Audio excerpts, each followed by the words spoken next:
So, isang mapagpalang umaga po sa ating lahat. Muli ako si Metas Bashan and welcome to our daily devotion with Pastor Russell Ocampo. And today, this is our last topic, which is Lordship of Christ. And our scripture is all about John chapter 13, verse 13 to 14. NI version. You call me teacher and Lord, and rightly so, for that is what I am. Now that I, your Lord and teacher, have washed your feet, you also should wash one another's feet. So, tungkol saan nga ba itong verse na ito?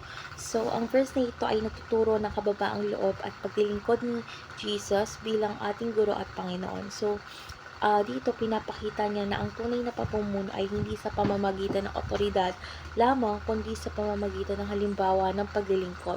So, tayo ay tinawag upang sundin ang kanyang halimbawa sa pagmamahal, kababaang loob at pagiging handang maglingkod sa iba. So, ngayon dadako tayo sa ating teaching. So, yung first teaching is Jesus leads by modeling. So, si Jesus Christ ay hindi lamang nagturo gamit ang kanyang salita, kundi sa pamamagitan ng kanyang gawa. So, ipinapakita niya yung tunay na paglilingkod sa pamamagitan ng paghuhugas ng paa ng mga alagad. Kasi ito yung isang gawaing karaniwang ginagawa ng mga alipin. So, ang kanyang halimbawa ay nagpapakita na ang pagiging Panginoon ay hindi tungkol sa dominasyon, kundi sa mapagpakumbabang paglilingkod. So, second is the Lordship of Christ requires belief and obedience. So, bilang ating Panginoon, si Jesus Christ ay karapat-dapat na sundin natin, hindi lamang dahil sa kanyang otoridad, kundi dahil sa kanyang pagmamahal at halimbawa. So, ang pagsunod kasi sa kanya ay nangangulugang ang pananampalataya sa kanyang kalooban at aktibong pagsasabuhay ng kanyang mga aral, gaya ng pag-ibig,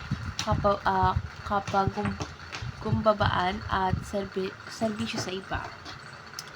So, ngayon, dadako na tayo sa ating application. So, yung first application is influence others by being a role model.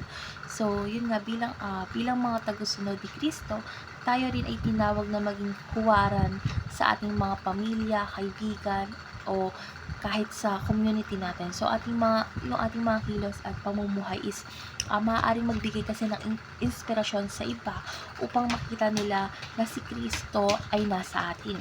So, ang pamumuno na nakabatay sa halimbawa ay mas malakas kaysa sa salita lamang. So, second is imitate Christ and internalize our identity. So, bilang ang ating layunin kasi bilang Kristyano ay ang magkanyang tulad ni Kristo. So, sa pamamagitan ng panalangin,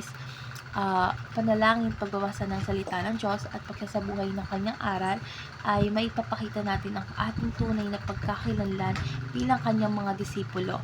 So, ang pagsunod sa kanya ay isang patuloy na proseso ng paglago tungo sa kabanalan at paglilingkod. So, ngayon dadako tayo sa ating last part, which is our discussion, and our discussion takas about paano tayo hinahamon ng halimbawa ni Jesus Christ ng paglilingkod. Paano hinahamon ng halimbawa ni Jesus ng paglilingkod ang paraan ng ating impluwensya sa iba. So, para sa akin kasi, yung halimbawa ni Jesus Christ is nagtuturo sa atin ng tunay na impluwensya ay hindi tungkol sa kapangyarihan, kundi sa kababaang loob at pagmamahal. So, yung pagpapakita ng malasakit at paglilingkod sa iba is nagbibigay ng mas malalim na epekto kaysa sa pag-uutos lamang. So, sa ganito kasing paraan is ang ating pamumuhay is nagiging patotoo ng pag-ibig ni Kristo na nagtutulak sa iba na sumunod din sa Kanya. So, let's pray na po. Panginoong Jesus, ikaw ang aming guro at Panginoon. Salamat sa iyong halimbawa ng pagpapakumbabang paglilingkod. Turuan mo kami na mamuhay ayon sa iyong kalooban na may kababaang loob at pagmamahal sa aming kapwa. Naway ang aming mga kilos ay maging patotoo ng iyong biyaya upang maraming tao ang magtiwala at sumunod sa iyo. In Jesus' name we pray. Amen.